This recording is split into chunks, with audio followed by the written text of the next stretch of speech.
6 foot লম্বা এখানকার মুখ্যমন্ত্রী হয়ে গেছে রহিম বক্সি। বড় বড় কথা, ঢুকতে দিবনি, গাছে বেঁধে রাখবো, পা ভেঙে দিব, মাথা গুঁড়িয়ে দেব, বাপের নাম যদি ঠিক থাকে কলম বাগানে আয়, দাঁড়িয়ে আছি।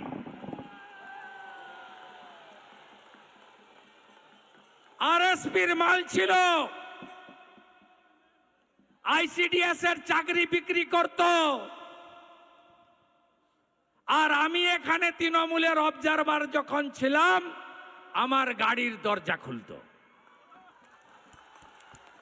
কেউ নেবে না। তৃণমূলের যারা এখানে নেতা ছিল, হামিদ ভাই থেকে শুরু করে, মালতীপুরের ইমদাদ ভাই থেকে শুরু করে, রফিকুল থেকে শুরু করে, কেউ নেবে না। বলছে মালটা চোর, দাদা একে নেবেন না। 1.5 বছর ধরে গাড়ির দরজা খোলে আর বন্ধ করে।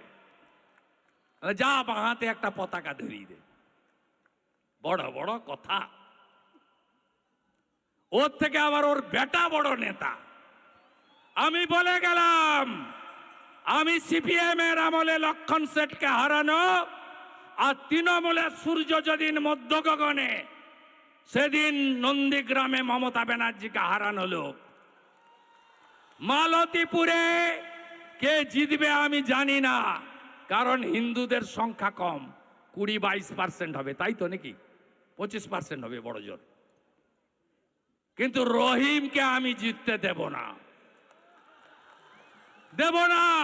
আমি আপনাদের কথা দিয়ে গেলাম, আমি প্রতাপ সিং আর শঙ্কর চক্রবর্তীকে ডাকবো কলকাতাতে, বলে দেব কি করে এদের সমূলে উৎপাটিত করতে হয়।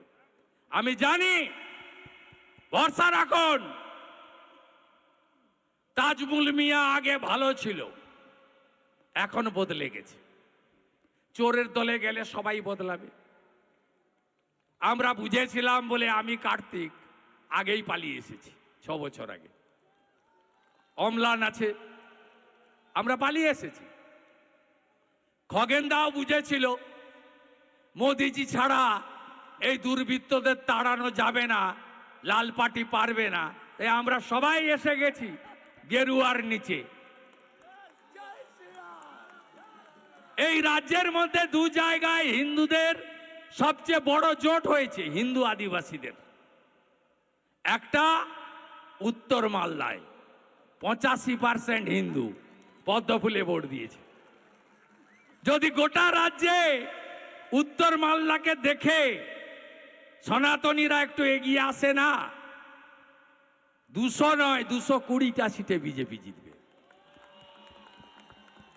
আরেকটা জায়গায় একজোট হয়েছিল হিন্দুরা 2021-এ নন্দীগ্রামে, 65% এক হয়েছিল প্রথমবার। আমি 2000 ভোটে জিতেছিলাম। 24-এ 72% হিন্দু এক হয়েছে। অভিজিৎ গাঙ্গুলি 8200 লিড পেয়েছে। আর 3 মাস পরের ভোটে ওখানেও উত্তর মালদার মতো 85% হিন্দু পদ্মফুলে ভোট দেবে, এবং বিজেপি যাকে দাঁড় করাবে তিনি 20,000 ভোটে জিতবেন। আপনারা নিশ্চিন্ত থাকুন। নানা ধরনের কন্টেন্ট দেখার জন্য লাইক করুন, শেয়ার করুন আমাদের ফেসবুক পেজ, সাবস্ক্রাইব করুন আমাদের ইউটিউব চ্যানেল। পাশাপাশি অন্যান্য ব্রেকিং নিউজের জন্য অবশ্যই চোখ রাখুন রিপাবলিক বাংলায়।